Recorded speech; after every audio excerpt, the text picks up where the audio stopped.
Сайн байцгаана уу эрхэм хүндэт сонсогчдоо дугаарыг дуулан Спутник Монгол радио 92.5 эдийн засгийн подкаст эхлэхэд бэлэн болсон байна. За өнөөдөр манай бол гадаадын зочинтой юм дугаар байгаа. Тийм болохоор англи хэл рүү шилжиж гэж бодож байна. Спутник Монгол радиогийн урилгыг хүлээн авч хүрэлцэн ирсэн танд маш их баярлалаа.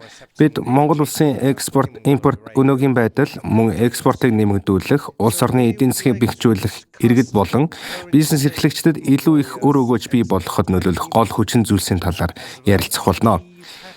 Юуны өмнө та манай сонсогчдод өөрийгөө танилцуулахгүй юу? Намасте. Сайн байна уу? Би Энэтхэг улсаас ирсэн. Намайг Синх гэдэг. Би Энэтхэгт мэргэжлийн боловсрол эзэмшиж сүүлийн 35 жилийн турш экспорт, импортын чиглэлээр багшилж байна. Ихдэд сургуулиудад болон засгийн газрын агентлагуудад хичээл ордог. Энэ удаад Улаанбаатар хотод өөр нэгэн төсөл дээр ажиллахаар ирсэн юм аа. Монголчуудад өөрийн мэдлэгээс хуваалцаж экспортоо нэмэгдүүлэхэд нь багжигсан хувь нэмэр оруулахыг хүссэн юм. Намайг өрсөнд маш их баярлалаа. Танай студид сууж байгаадаа би их баяртай байна. Танд ч гэсэн баярлалаа. Та Монголд анх удаага ирж байгаа хэрэг биш бах тийм үү? Тийм ээ, энэ бол миний 3 дахь удаагийн айлчлал. Өмнө мөн адил багшлах сургалтын төслөөр ирж байсан. Энэ удаад хөдөлмөр нийгмийн хамгааллын яам болон нэгэн төрийн бус байгууллагын шугамаар хэрэгжиж байгаа бизнесийн инкубаторын төсөл дээр ажиллаж байна. Гарааны бизнесээс эхлээд маркетинг, амжилттай бизнесмен болох хүртэлх бүх сэдвийг хамарсан бизнес эрхлэлтийн сургалт орж инкубаторын оролцогчдод заавар зөвлөгөө өгч байна л да. Тийм ажиллаар л ирсэн.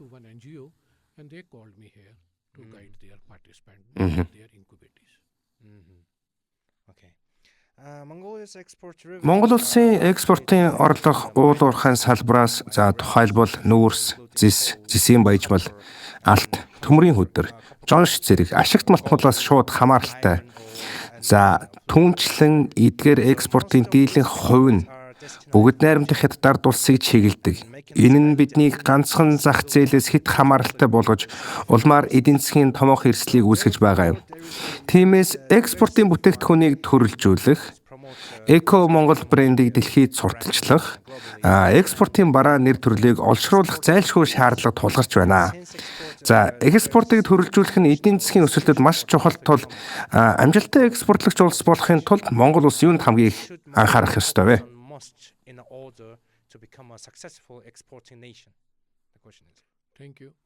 Баярлалаа. Тийм ээ, Монгол улс уул уурхайн бүтээгдэхүүнээс голлон хамаардаг гэдгийг би мэднэ. Тэгэж танай улс маш их байгалийн баялагтай. Дотоодын нийт бүтээгдэхүүний 90 орчим хувийг зөвхөн эрдэс бүтээгдэхүүний экспортоос бүрдүүлдэг нэг талаар давуу тал юм. Гэхдээ энэ нэг асуудал вэ. Та бүхэн хятад улсаас хэд хамааралтай байна. Экспортын 80-аас 87% зөвхөн хятад руу гардаг. Олон улсын маркетинг, худалдааны хамгийн гол алтан дүрэн бол хэзээч нэг хүн эсвэл нэг улсаас битгий хамааралтай бай гэдгийг. Тухайн улс орны бодлого хэдий ч өөрчлөгдөж болно. Өнөөдөр хятад танаас судалдаж авч байгаач маргааш авахгүй болчихвол яах вэ? Хэрвээ л асуудал үүснэ. Тиймээс хамгийн багадаа 2 эсвэл 3, 4, 5 улстай хамтран ажиллах хэрэгтэй. Бизнест хэд хамаарал бий болсон газар үргэлж алдагдал хүндрэл дагаж байдаг.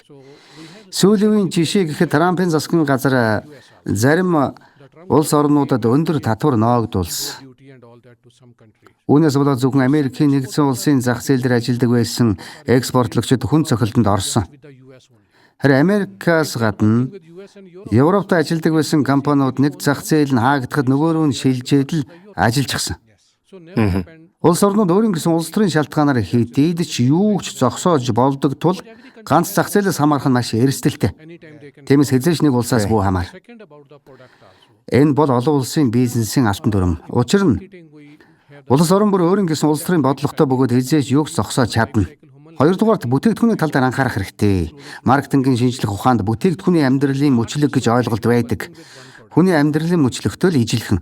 Бид хүүхэд болж төрөө даажмар өсөж томордог. Анхлаа эхэлж байхдаа ганцхан бүтээгдэхүүн, ганцхан салбартай байх нь хэвийн үзэгдэл. Гэвч олон жил өнгөрсөн ч өнөө хэвээрээ ижил бүтээгдэхүүнээ бариа суугаад байж болохгүй. Яагаад шинэ бүтээгдэхүүн нэмж болохгүй гэж Бид илүү олон бүтээгдэхүүн нэмж зөвхөн ашигт малтмалаас гадна бусад бүтээгдэхүүний экспортыг төрөлжүүлэх хэрэгтэй. Би уул уурхайн эсрэг байгаа биш л дээ. Гэхдээ шинэ нэр төрлийг нэмэх ёстой. Монгол улс одоо бүтээгдэхүүний мөчлөгийн зах зээл нэвтрэх шатанд биш харин өсөлтийн шатанд явж байна. Тиймээс шинэ бүтээгдэхүүн нэмж төрөлжиж Монгол улсаа өсгөн хөгжүүлэх хэрэгтэй. Тэгэхээр миний гол асуух гээд байгаа зүйл бол уул уурхайн салбар. За ялангуяа нүүрс төмөр зис гих мэт бүх зүйлсүүд нь ихэвчлэн төрийн байгууллагуудтай холбоотой байдаг. Төрийн өмчт байгууллага. Харин таны Монгол хийхээр төлөвлөж байгаа зүйл бол шинэ стартапууд эсвэл өөрийн гэсэн бизнес эхлүүлэх хүсэлтэй хүмүүс туслах дэмжих явдал юм байна, тийм үү?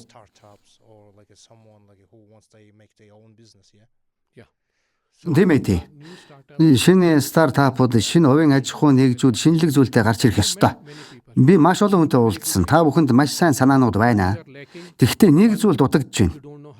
Та нар түүнийг хэрхэн зах зээл гаргахыг мэдэхгүй байна. Хоёрдугаарт процедурын хувьд Монголоос хэрхэн экспорт хийхийг мэддэггүй. Хууль эрхцэн орчин байна, бодлого байна. Монголын засгийн газар худалдааны бодлоготой. Бусад орнууд ч гэсэн юу импортлох, юу импортлохгүй вэ гэсэн импортлын бодлоготой байдаг. Монголчууд тийм мэдлэгтэй байх ёстой. Тэр мэдлийн холбоос л дутагдаад байгаа юм аа.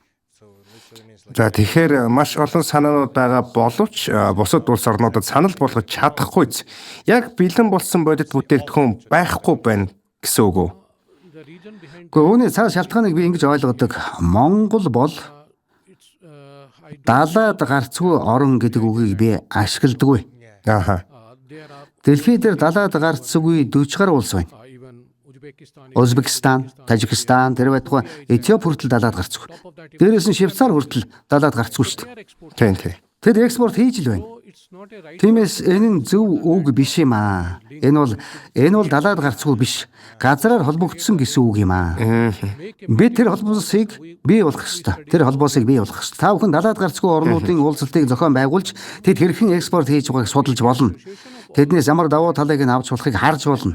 Далаад гарцгүй орнуудын холбоо байгуулж төлөвлөгөө гаргаж болно. Танаас засгийн газрын албан тушаалтанд үүнийг мэдэж л байгаа бах. Тэд ямар нэгэн зүйл хийсэн л бах. Гэхдээ би энэ талаар ажилласан ямар ч баримт бичиг олж харсангүй. Энэ бидний хоёр дахь шийдэл байж болно. Монголчуудад маш сайн санаа байдаг ч гадаад ертөнцтэй харилцах туршлага, танилцуулга дутагдж байна. Магадгүй нэг шалтгаан нь англи хэл төдийлөн дэлгэрээгүй байгаатай холбоотой байж болох юм. Эмээстэд илүү ихийг сурахаар Монголоос гарч явахгүй байна. Тийм ээ. Би энэтхэг хүн. Британчууд биднийг 200 жил захирсан, бидний хувьд хэцүү цаг үе байсан ч гэсэн тэд бидэнд англи хэлийг үлдээсэн. Одоо англи хэл бол бидний давуу тал. Бид зөвхөн англи хэлнийхээ ачаар хятадч давж гарч чадна. Монголчууд та бүхэн Британийн колони байгаагүй нь азтайч нөгөө төгөр англи хэл аль хэдийн бүх нийтийн хэл болсон байж тээ. Тийм ээ. Тиймээс та бүхэн дотооддоо илүү олон англи хэлний сургууль, коллежтэй болох хэрэгтэй. Англи хэл мэддэг болсноор гадагшаа гарч илүү ихийг сурч гадны туршлага хөрөмтлүүлэх боломжтой болно. Энэ зүйл дутагдж байгаа учраас хүмүүст сайн санаа байлаач гэсэн гадагшаа чиглэхгүй. Зөвхөн Монгол дотроо л сэтгэж ажиллаж байна. Хэрвээ би энэтхэгтэй харьцуулах юм бол энэтхэгийн хүн ам 1.4 тэрбум буюу маш том зах зээлтэй. Харин 3 сая хүн амтай газар зах зээл жижиг, туршлага бага, борлуулалт бага байна. Бизнесийн дүрм яг л адилхан. Би дахин хэлье. Маркетингдах бүтээгдэхүүний амьдралын мөчлөг маш чухал юм шүү. Танилцуулга үеэс эхлээд өсөж, нас үед хүрч дараа нь зах зээлээ дахин эргэлтэнд оруулах хэрэгтэй. Дахин эргэлтэнд оруулна гэдэг нь өөр улсын зах зээлд нэвтэрч илүү олон бүтээгдэхүүн нэмэхийг хэлж байгаа. Энэ л зүйл энд дутагдж байсан байх. Таны хэлсэн ганц бүрийн шалтгаанаас гадна өөр олон шалтгаан байж мэднэ л дээ. За бас энэ дээр хамгийн гол нь Монгол улс үйлдвэрлэгч орон өөрөө биш юм л та. Бид тэхэвчлэн худалдаа авах ч юм уу хэрэглэгч. За хувц сунаар ч юм уу тий. Хүнсний ногоо зэрэг маш олон нэр төрлийн бараг за урд хөршөөсөө буюу хятадаас импортлдог. Нэгдүгээрт хувь хүн бүр өөрийн хэрэгцээгээ хангахыг хүсдэг. Хятад уу, Солонгос уу, эсвэл өөр улсаас уу гэдэг нь хэрэглэгчдэд чухал биш. Гол нь хэрэгцээ нь хангагдаж байвал болох нь тэр. Энэ бол та бүхний одоо хэрэгжүүлж байгаа хандлага. Гэвч засгийн газраас тодорхой бодлого уриалга гаргах хэрэгтэй. Яагаад заавал хятад үйлдвэрлэснийг хэрэглэх гэж? Бараагаа эндээ үйлдвэрлээд өөрсдөө хэрэглэе. Монгол хүн бол Монгол бүтээгдэхүүнээ худалдаж аав гэсэн мессежийг ард иргэдэд байнга өгөх хэрэгтэй. Тэрхүү эх оронч үндэсний үзэл байх ёстой. Хүн бүр Монгол бол минийх, би Монголыг дахин агуу болгоно гэсэн сэтгэлгээтэй болох хэрэгтэй. Америкийг дахин агуу болгоё гэдэг шиг яагаад Монголыг дахин агуу болгоё гэж сэтгэж болохгүй гэж. Энэтхэгт бид хятад бүтээгдэхүүнээс илүү энэтхэг бүтээгдэхүүнээ хэрэглэх дуртай байдаг. Би энэтхэг хүн. Би энэтхэг бүтээгдэхүүнээ хэрэглэж байна гэж бахархалтайгаар хэлдэг. Энэ үзэл санааг засгийн газраас ард түмэнд суулгаж хүмүүс зөвхөн хэрэгцээгээ хангах бишээ. Би өөрөө үйлдвэрлэж өөрийнхөө бүтээгдэхүүнийг хэрэглэнэ гэж л мэдэрч эхлэх хэрэгтэй юм аа. Урд нь Япон, Америк нэгдсэн улсын хооронд худалдааны зөрчил үүсгэхэд японочууд Америк бараа авахгүй хэдий үнэтэй байсан ч үндэсний бүтээгдэхүүнээ хэрэглэнэ гэж байж өнөөдрийн Японыг бүтээсэн байдаг юм аа. Энэхүү үзэл санааг засгийн газраас олон нийтийн сүлжээ, хэвлэл мэдээллийн хэрэгслээр дамжуулан иргэдийн зүрх тархинд хүртэл тасралтгүй сурталчлах шаардлагатай. Энэ мессеж зөвхөн толгойд бишээ. Хүмүүсийн зүрх сэтгэлд нь хүрч Монгол би Монголыгоо хэрэглэж байна гэх ёстой байхгүй юу? Тэг ёстой. Чингис хаан та бүхэнд ийм уудам газарнуудыг үлдээсэн нь үнэхээр азтай хэрэг шүү. Тэрээр нэгэнтээ би та нарт үүнийг өглөө, одоо үүнийг хадгалж үлдэх нь та нарын хэрэгэ гэж хэлж байсан шүү дээ. Тиймээс та бүхэн үүнийг ашиглах хэрэгтэй. За, уул уурхайн бүтээгдэхүүнээс гадна Монголын эдийн засагт өндөр өгөөж өгөх ямар салбарууд байна вэ? За, сүүлийн жилүүдэд байгаль дээлтэй, цэвэр, байгалийн гаралтай эко бүтээгдэхүүний үйлдвэрлэл нэмэгдэж байгаа. За, тухайлбал самар, нээрс, чацарган зэрэг одоо жимсхэн, ноос ноолуур, арьс шир зэрэг өрсөлдөх чадвартай бүтээгдэхүүнүүд байна. Эдгээрийг өрсөлдөх чадварыг сайжруулах, дэлхийн зах зээлд амжилттай нэвтрэхийн тулд яг юу хийх ёстой вэ? Та дэлхийн зах зээл гэж хэллээ тийм үү? Тийм ээ, тийм зах зээл рүү. Дэлхийн зах зээл тийм. Монголчууд бүтээгдэхүүн рүү биш, зах зээл рүү чиглэж ажиллах ёстой. Өнөөдөр дэлхийд даяараа эко, органик бүтээгдэхүүн шаардж байна. Та бүхэнд энэ хоёулаа байна. Хоёулаа байгаа. Гэвч зөвхөн түүхий экспортлоод сууж байгаа да сэтгэл хангалуун байж болохгүй. Яагаад бэлэн бүтээгдэхүүн хийж болохгүй гэж? Яагаад зөвхөн ноос экспортлж байна вэ? Яагаад болтоо хийгээд гаргаж болохгүй гэж? Хэрвээ зөвхөн ноос экспортлвол 10 кг-аас олох ашигын оронд нэг болтоо экспортлвол хамаагүй их орлого олно шүү дээ. Зөвхөн орлогч биш. Цөөн хэдэн хүн ажлын байртай болж ажилгүйд л буурнаа. Бас та бүхэн эцсийн бүтээгдэхүүн экспортлж байгаа тул илүү их орлого олно. Арьс ширэн дээр ч их сайдлах. Та бүхэнд маш их арьс шир вэ шүү дээ. Дэлхийд даяар арьсан бүтээгдэхүүн хайж байхад яагаад арьсан идэл хийж болохгүй гэж? Арьс ширний салбарт орох хэрэгтэй. Та итгэхгүй байх л да. Birkin гэдэг эмэгтэйчүүдийн арьсан сүнхний алдартай брэнд байдгийг. За энэ сүнхийг барих нь дэлхийд даяар статусын бэлэгдэл болдог. Бүх том киноодод алдартай хүмүүс надад Birkin байгаа гэж баярдаг байхгүй юу? Birkin эмэгтэй сүнхний анхны үн 10,000 Америк доллароос эхэлдэг. 94,000 Америк доллар хүрдэг сүнхч байдаг. Энэ 10,000 Америк долларын сүнхийг авахын тулд 2 жил хүлээх хэрэгтэй болдог гэж боддоо. 2 жилийн хүлээлгээ гэсэн ганц өгүүлбэр дээр бидний тарих ажиллаж эхлэх ёстой.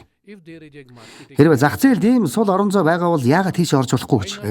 Монголчууд өөрсдийн арьсаар тийм чанартай сүнх хийгээд 10,000 биш юмаа гэхэд $3,000 санал болгож болохгүй гэж юу? Тэ угаасаа зардал нь ямар ч байсан хямд тусганд гарцаагүй. Арьсан байна, ажиллах хүчин байна. Гар хийцэн арьсан сүнгнүүд гаргаж чадна. Ажилчид орлоготой бол засгийн газарч орлогоо нэмэгдүүлнэ. Эрдөрөө хэзээ нэгэн цаг цүнхэн дэлхийн брэнд болно штэ. Тиймээс үүнийг хийх ёстой. Монголоос маш их юу зис экспортлог тийм үү? Зис экспортлдог.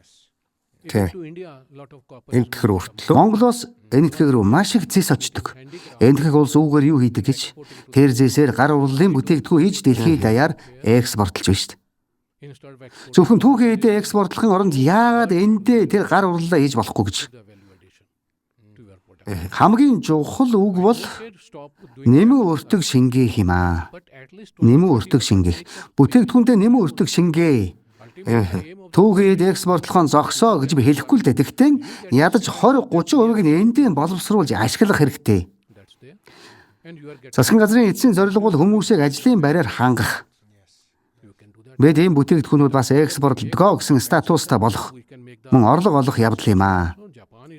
Нэмэн өртөг шингэсэн бүтээгдэхүүнээс олох орлого хамаагүй илүү байх болно. Зэсээр сав суулгах бурхан багшийн хөшөө баримл хийж болно шүү дээ. Япон улс гэхэд ийм органик буддын баримлуудыг худалдаж авах нээлттэй зах зээл байна шүү дээ.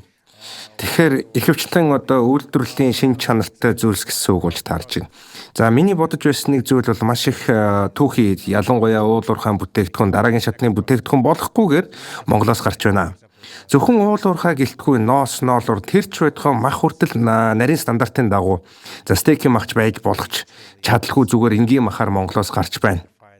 За миний дотор үнэхээр харамсаж явдаг зүйл бол бид дэлхийн түүхий эдийн баазал болохоос дараагийн шатны эцсийн бүтээгдэхүүн үйлдвэрлэхгүй байгаамаа.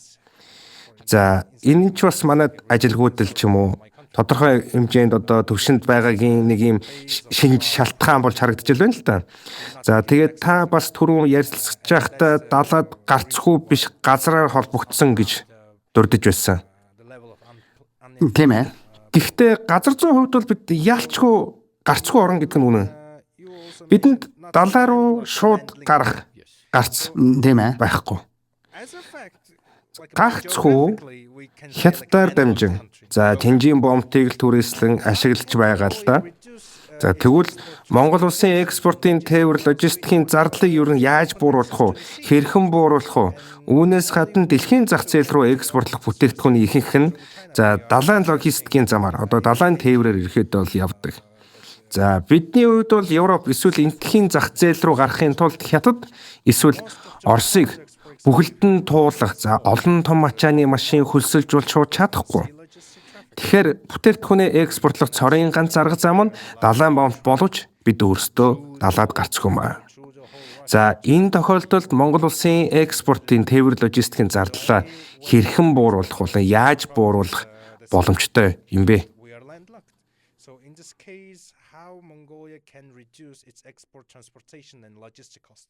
Тийм ээ тий.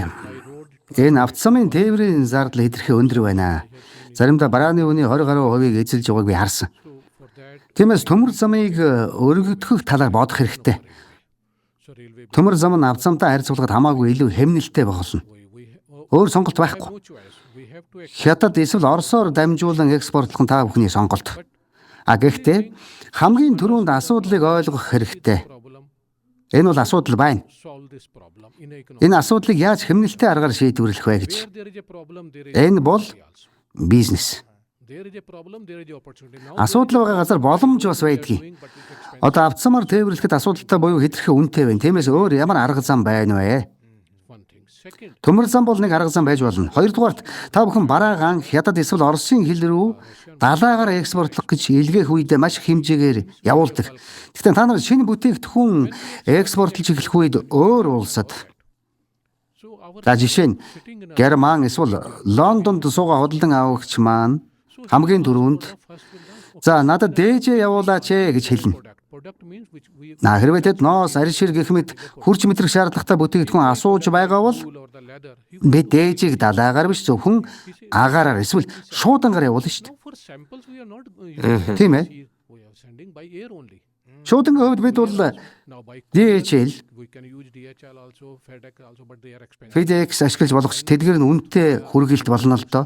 Ягд Монголын шуудангаар дамжуулан явуулж болохгүй гэж Монгол шуудан дээжүүдийг бус улс руу илгээх хэрэгтэй.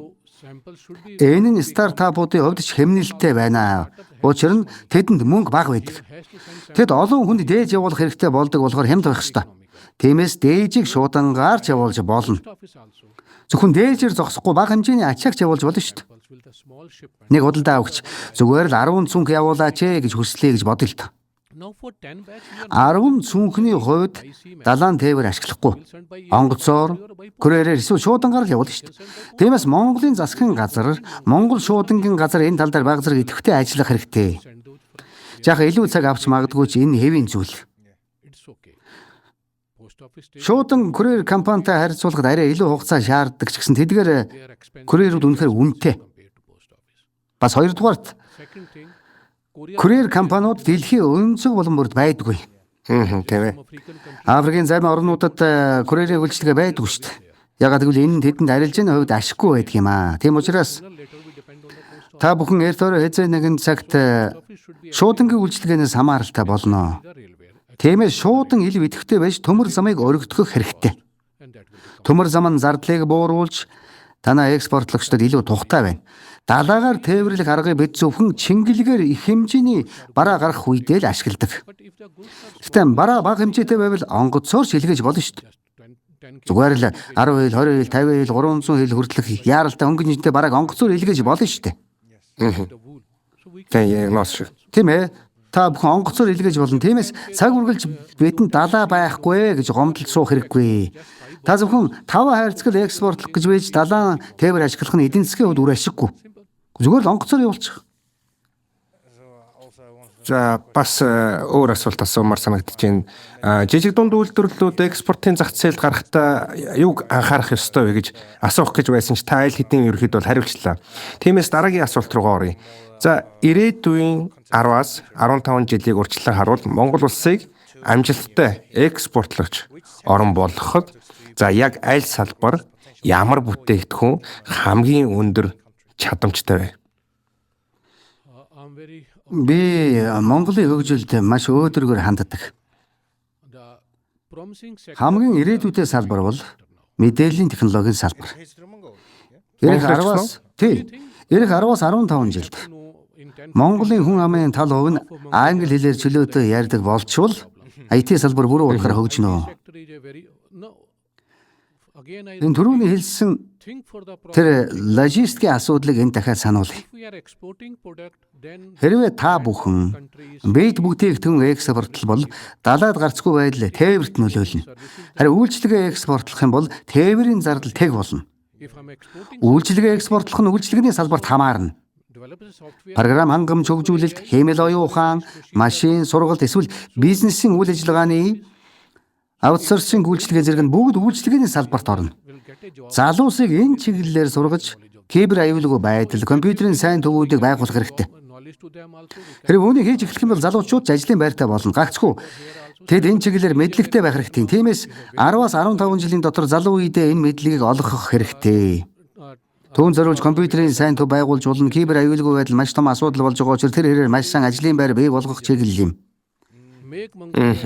Далаад гарцгүй оронд ямар ч асуудалгүй зөвхөн үйлчлэгээ л экспортлж байна гэсэн. Үүнээс гадна аялал жуулчлал Монголыг Монгол иргэсэн брэнд болох хэрэгтэй. Тийм засгийн газраас Монгол зочлох жил гэх мэт уриалга гаргасан байдаг шүү дээ. Тийм ээ, үүнийг улам их сурталчлаа. Одоо дэлхийн тал хувийн 100-ны улирал болж байна. Энд гэхэд 100-даа 44-45 хэм хүрч шүү дээ. Ааха.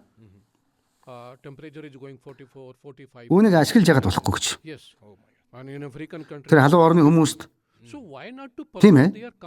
Тэр халуун орны хүмүүс зундаа манай улс дээр сэрүүн таатай цаг агаар онгон байгалыг мэдрээ гэж сурталчлах хэрэгтэй шүү дээ. Сэрүүн таатай цаг агаар шүү гэж. Аялал жуулчлал үйлчлэгийн салбарт бол далаа байхгүй нь энд огт цаад болохгүй.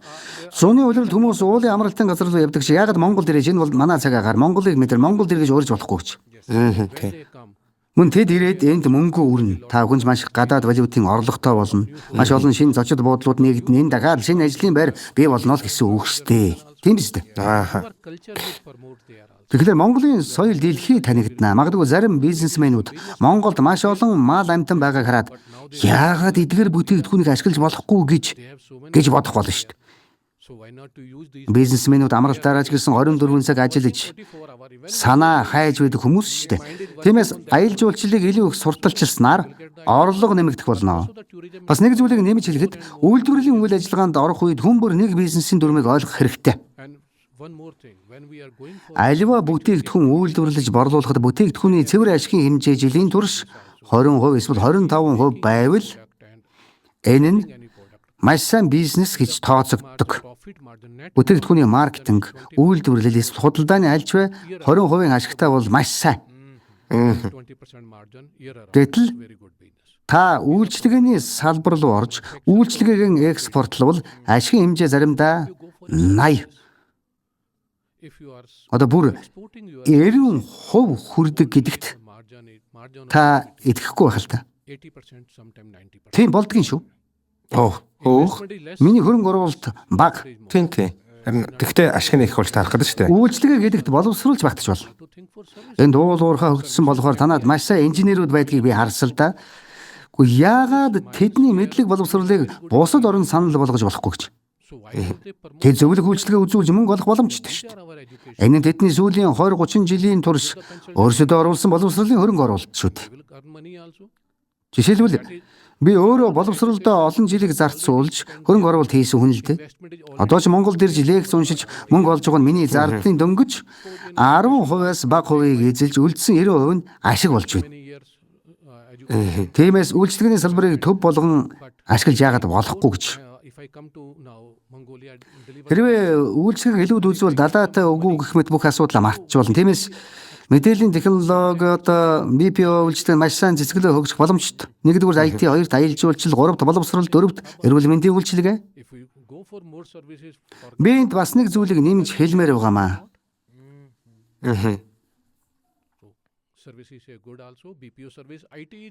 Юу вэ гэхлээр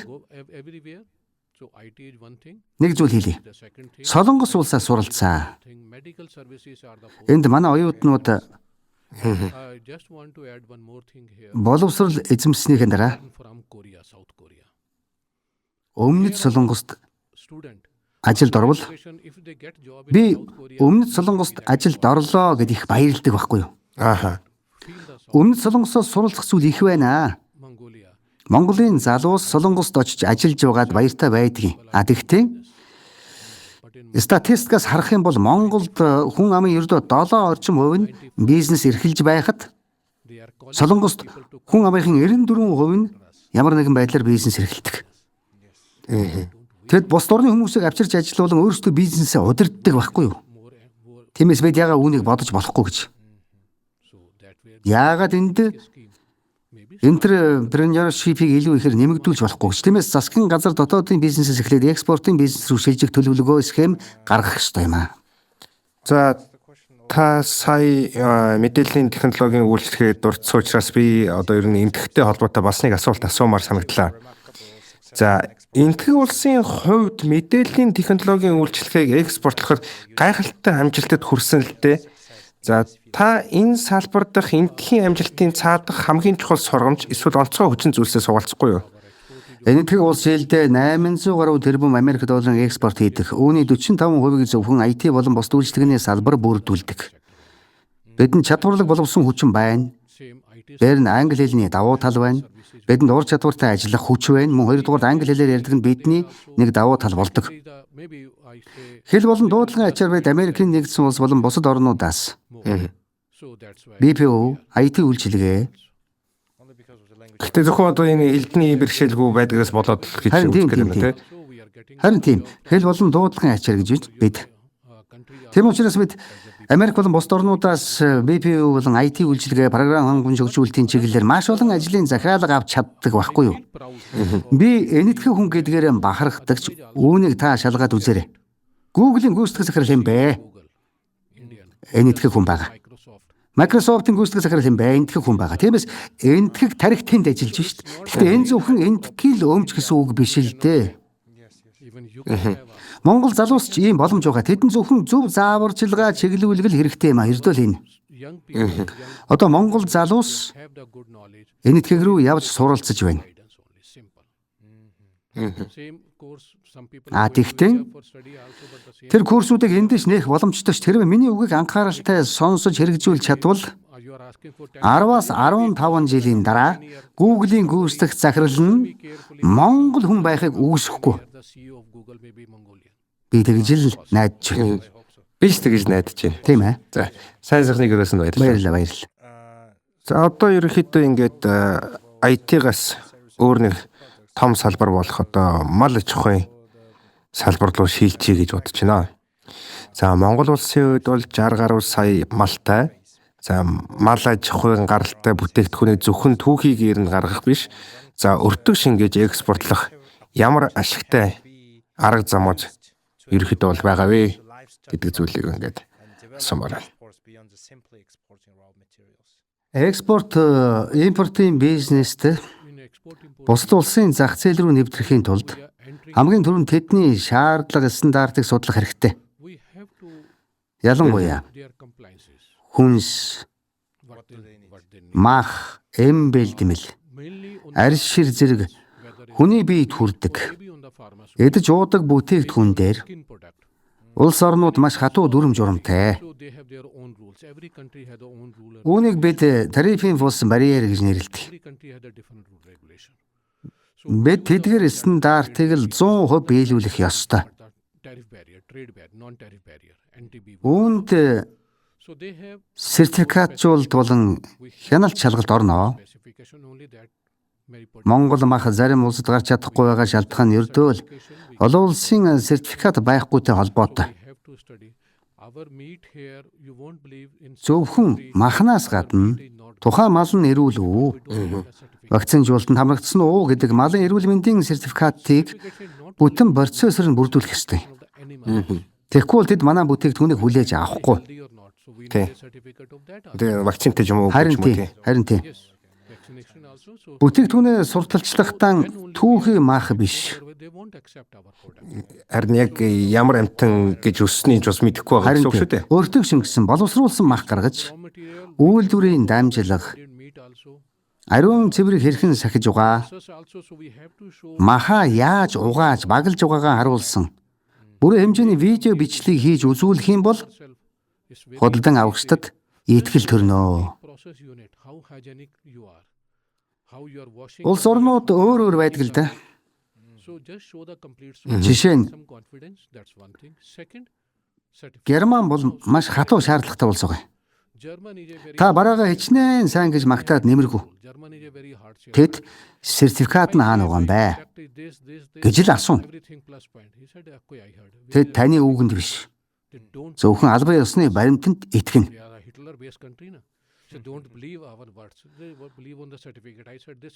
Монголын SGS компани шалгасан гэж зөвшөөрөхгүй шүү дээ.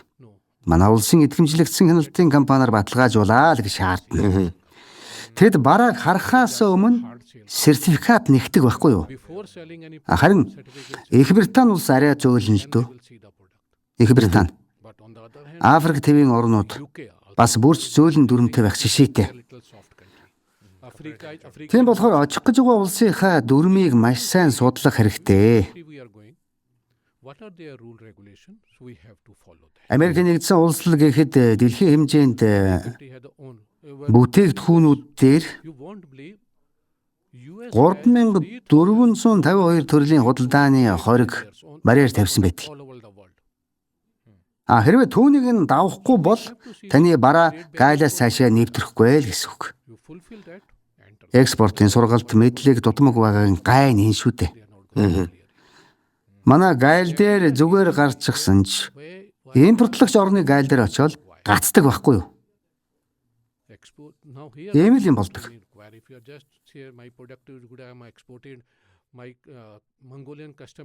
Тэгэхээр энд бас нэг зүйл байгаа. Энэ баглаа боодлох маш чухал шүү.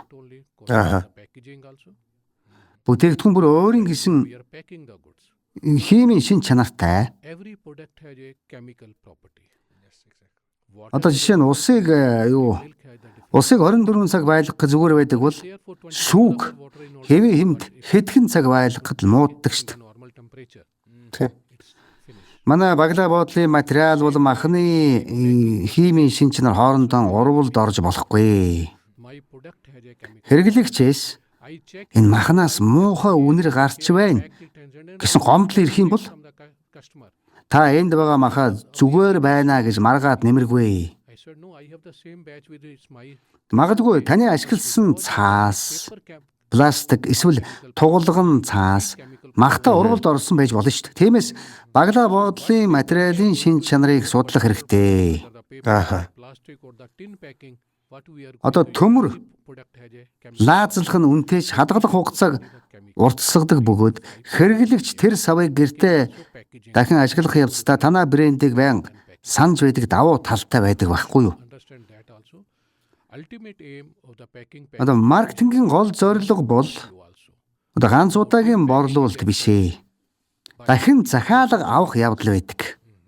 is give the reminder value also. Sometimes the people use the Одоо баглаа буудлын муу байх юм бол удалдан авахч дахиж авахгүй шүү дээ. remember my brand name also. So Баглаа буудал өөрөө бүтээгдэхүүнийг борлуулдаг гэдэг үг бас биш үү? of the shelf life of the product also. But Түүнчлэн тээвэрлэх гэж байгаа тээврийн компани packing, packaging, буюу давсан онгоц агаарын тээврийг адил. it should be there. Тэр тээврийн компани болон очих улс орны баглаа буудлын дүрмийг судлах хэрэгтэй. Судал. To reach there. So I have to take all the Жишээ нь Герман улс бол эко дүүрэг, after he purchase гялгар уутыг хатуу хориглодог. it should be the same.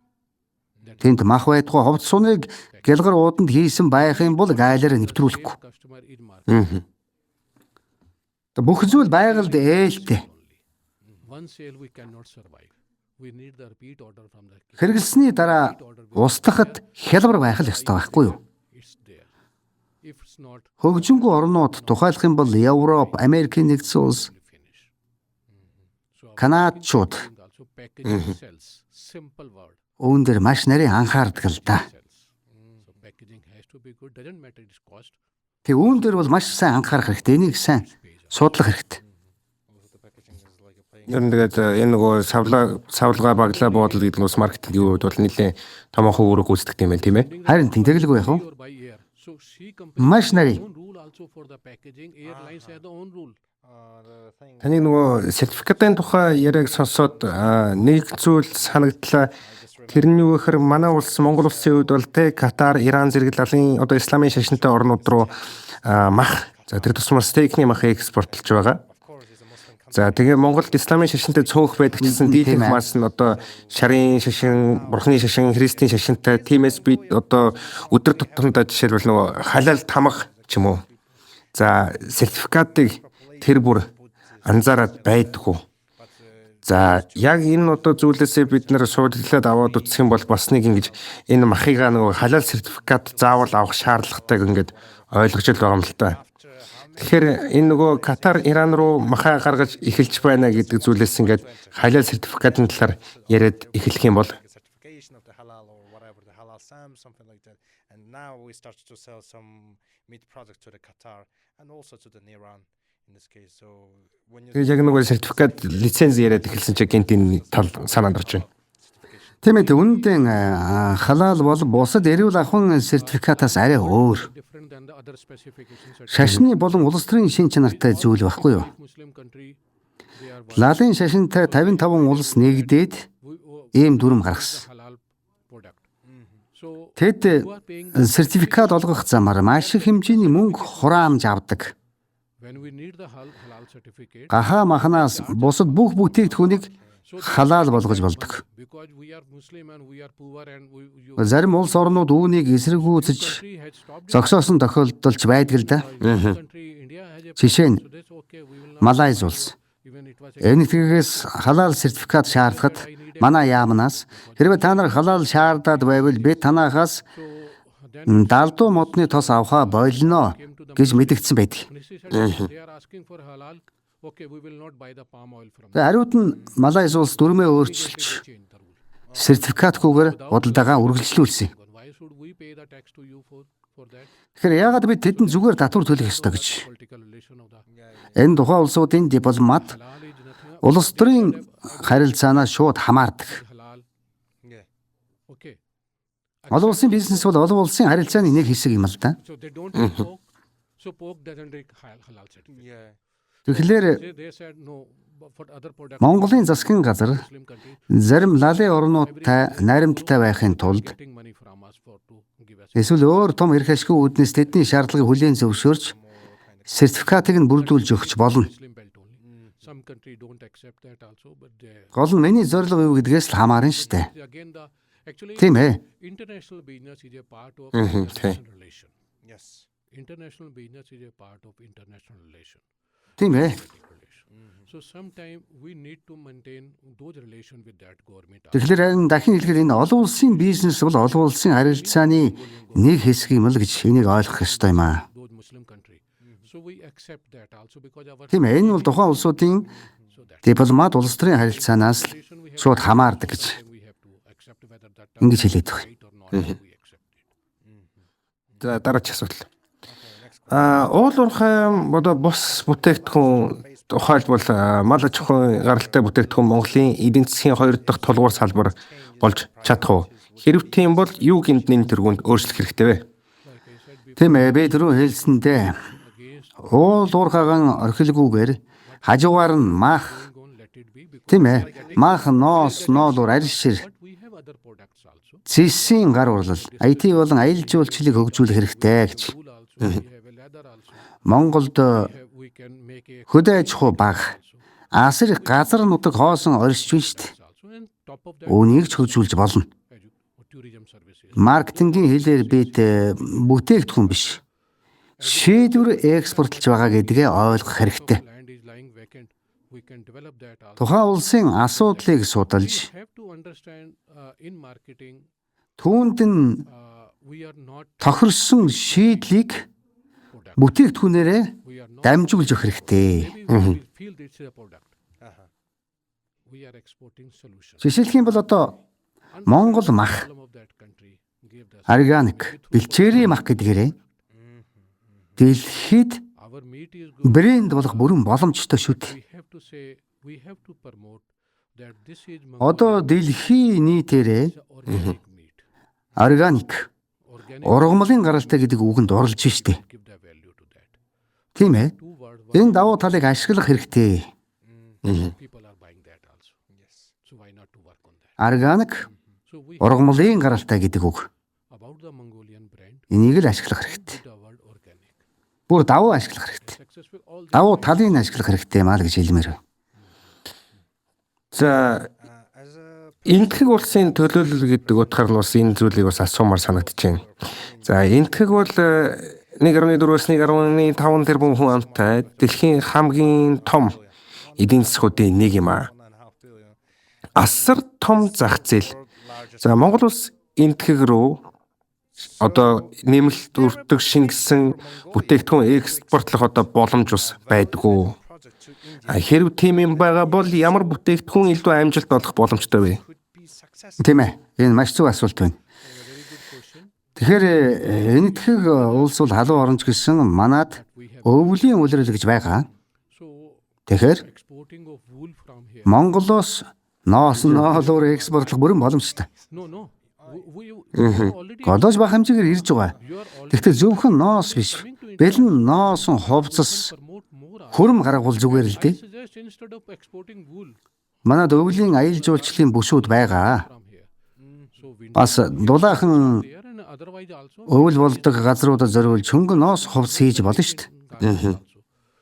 That's one thing. Second, Хоёрдугаард арьсан хувцас. export a leather garments from here also. That is a fashion there also. Энэтхэгт арьсан хүрм өмд өмсгөн загварын нэг чирэгдэл болоод байгаа юм.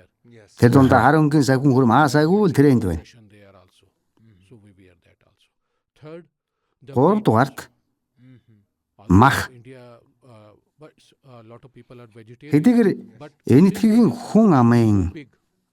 олонхон цагаан хоолтон боловч 5% people start eating your meat, so you are хүн ам нь дэндүү олон учраас so you can do that ердөө 5% нь from here. there also. танаа махыг идэхэд л That's there.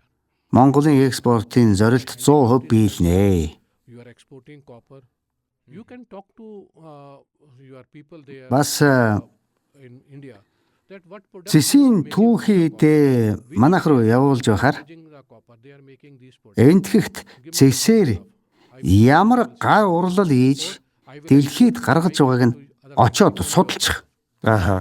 So my labor Тэгэл тэднээс I will get зураг загварыг аваад Монголд үйлдвэрлээд энэтхгийг нэр дээр дэлхийд whether it's экспортлоорой. one item, leather accessory, Тэгж дэлхийд экспортлох хэрэгтэй. Ингэснээр Монгол ажилчид ажлын байртаа болж өртөг шингэн арьсан төрөвч, бүс сүнх, аялын сүнх гэдэл асар их боломж байна шүү дээ. Мөн аялал жуулчлалын сурталчилж top of that. тэгээд бас Well, for the tourism энтгэгчүүдийг people come here. Монгол улсад авчрах хэрэгтэй. So that way. За Монголын ерөнхийдөө жижиг дунд үйлдвэрлэгчид дэлхийн зах зээлд гарахыг хүсдэгч хөрөнгө мөнгө туршлага, за зах зээлийн мэдээлэл дутмаг зэрэг бэрхшээлтэй ерөнхийдөө бол тулгардаг. Эдгээр бизнес эрхлэгчид ямар зөвлөгөө өгөх вэ? Тэгэхээр экспортод гарахад мэдээж илүү хөрөнгө хэрэгтэй. That's one thing. Maybe Жижиг компаниудад үүнээр бага зэрэг айдас байдаг. hitch for that. Гэвч They don't know тэд бодлогыг сайн мэдэхгүй байна. policy. Гадаадад өөрийгөө сурталчлахад заавал их мөнгө шаардлагагүй. For Ердөө сайн захим хуудас эсвэл Facebook хуудас байхад л хангалттай. we requirement for more. Хэрвээ та гаднаас албан ёсны захиалга авч чадвал We have to promote ourselves. Монголын арилжааны банкуд Then our үйлдвэрлэлийн явуулахад зориулж production also. So we get a production. 50-60% хөнгөлтөө хүүтэй үйлдвэрлэлийн зээлийг шууд гаргаж өгдөг. Yeah, all the banks, all the commercial banks. All the Тийм ээ. banks are giving you Kind of have a around limited 50-60% шүү. 60% Тийм хөнгөлтөө хүүтэй үйлдвэрлэлийн зээлийг шууд гаргаж өгнө. Бас олон улсын худалдан авагчид extension rate of interest. олон улсын худалдан авагчид эхний ээлжинд You are starting the business. таныг шалгахын тулд Buyer asks for the small quantity. маш бага хэмжээний захиалга өгдөг. Whether you are able to do that or Энэ үед худалдан авагчаас whether the урьдчилгаа төлбөр хүсч болно. good quality or not. So he will give you. So small. Зарим нь шууд явуулдаг тул банкнаас зээл авах шаардлагагүй болдог. Give me advance payment. So some buyers send you advance also. If you receive the advance payment, no need for, Монголд эмэгтэйчүүд so advance маш их идэвхтэй. for the small order. Бизнесээ сайн удирдах байгааг би ажиглалаа л да. Women are very active here yes. in Mongolia. Дэлхий дээр зөвхөн эмэгтэй бизнес эрхлэгчдийг дэмждэг улс орны олон сүлжээ байгаа л да. Because the women which Жишээ нь Австралийн эмэгтэйчүүдийн Australia. бүтикүүд бус орны эмэгтэй үйлдвэрлэгчтэй хамтран ажиллаж Women of the other country also. урьдчилгаа мөнгө шууд шилжүүлдэг. The advance also. So your trade will start with small money. Бизнесийг ингэж бага мөнгөөр эхлүүлж болно. The big money if you have a big order. Гол нь хизээж худлаа амлалт бүү өгөө. The buyer is asking, okay, I need Хэрвээ худалдан авагч нэг сарын дотор 10,000 цүнх нэгхвэл see whether you are able to do that or not. одоо хүчин чадлаа бодитоор үнэлэх хэрэгтэй. Yes. He said otherwise. Хэрвээ чадахгүй бол манайх жижиг үйлдвэр эхний сардаа нэг 3,000 өгье. Явцдаа хүчин чадлаа нэмээд 3 сарын дотор дуусгая гэх мэтэр үннээ л хэлэх хэрэгтэй. So buyer can plan. Ингэж байж харилцагч хадгалнаа. But if you can do it, Экспортын бүх төлбөр банкнаас банкнд валютын арилжаа хэлбэрээр орж ирдэг учраас төр засаг үүнийг дэмждэг. give easy money for the export. Мөнгөний найдвартай байдалд Money will come to the bank only. асуудал үүсэхгүй. Payment come through bank to bank. Одоо хамгийн гол нь бусад улс орныг л судлах нь чухал байхгүй юу? Bank means the government bank only. So Мэдээллийн 80% Google-ээс авч болно. our government need the foreign exchange. We will get the Tuglik only. So that's it. Яг улс орныг судлахдаа нэг Only thing we have to study other countries. дараах 6 параметрыг ашигладаг л да. Google is there. Around 80% of the information we can get it from Google, but we have to Тий. search there. We have to research that country. research also. Possible. Possible. There is one. Let me Ер нь бол мэдээллийг бол Google-ээс авч болно. for country research. Тэгэхээр Word Pestel гэх энэ 6 параметрыг ашигладаг байна. Тэгэхээр энэ юу гэсэн үг гэхээр жишээ нь P нь бол all the chapters Политикал буюу улс төр гэж байгаа. Тухайн улсын улс төр доктортой байна уу? Жишээ нь яг одоогийн нөхцөлд би Иран руу экспорт хийхгүй гэж. Йен бол эдийн засаг баг. Эдийн засгийн чадамж валютын нөөц ер нь байна уу? Би үү. Жишээ нь Венесуэл улс одоогоор гадаад валютын нөөцгүй байгаа болохоор тэнд цаг үрэх хэрэгтэй эсвэл бодох хэрэгтэй байхгүй юу? Дараагийнх нь S. Энэ S нь бол нийгэм гэж. Тентхийн хүмүүсийн нийгмийн амьдрал, соёл, хэрэгцээ, шаардлага нь ер нь юу юм бэ гэж. Дараагийнх нь T. T нь бол технологи. Тухайн улсын технологийн хөгжил ямар түвшинд байна вэ? Хэрвээ Япон шиг хэд өдөр өндөр хөгжсөн улс байх юм бол тэд таны анхан шатны бүтээгдэхүүнийг авахгүй шүү дээ. Тиймээс бараага Бангладеш, Шри-Ланк зэрэг арай бага хөгжсөн улс руу чиглүүлсэн тийм шүү дээ. Тийм биз дээ. За тэгээд дараагийнх нь Е үсэг. Энэ бол байгаль орчин. Бүтээгдэхүүн байгальд ээлтэй байх шаардлага. Тийм ээ. Бүтээгдэхүүн байгальд ээлтэй байх ёстой л доо. Хамгийн сүүлийн тэр ээл үсэг. Энэ бол хууль эрх зүй гэж. Тухайн улсын гайл хууль эрх зүйн орчин хэрхэн ажилддаг юм бэ гэсэн үг байхгүй юу? Тийм ээ. За экспортын өсөлтийг дэмжихэд татврын бага хувь хэмжээ чухал уу? Эсвэл тогтвортой таамаглаж болох үс татврын орчин чухал уу? Тэгэхээр татварыг багасгах нь зөвхөн эхний шатанд төр зуурын урамшуулал болохоос биш, урт хугацаанд үр дүнгүй. Экспортын бизнес. За тухайлах юм бол төмөр зам тавих, газрын тос боловсруулах үйлдвэр, трансформатор барих зэрэг томоохон төслүүд маш урт хугацаанд үргэлжилдэг. Бид нийлүүлэгчдтэйгээ нэгэнт гэрээ байгуулсан байдаг болохоор татварын хувь хэмжээ өөрчлөгдөхгүй. Тогтвортой байх нь бизнест хамаагүй илүү ач холбогдолтой шүү дээ. Энэ үр дүн ач холбогдлыг л ер нь маш сайн бодолцох хэрэгтэй л дээ. Илүү констант талаас. За ерөнхийдөө бидний ярилцлага өндөрлөх төхөж байна. Сүүлчийн асуултаа асууя. За хэрв Монгол улс экспортоо 2-3 дахин нэмэгдүүлэх зорилт тавих юм бол шинжлэлийг нь хамгийн түрүүнд хаанаас эхлэх ёстой юм бэ?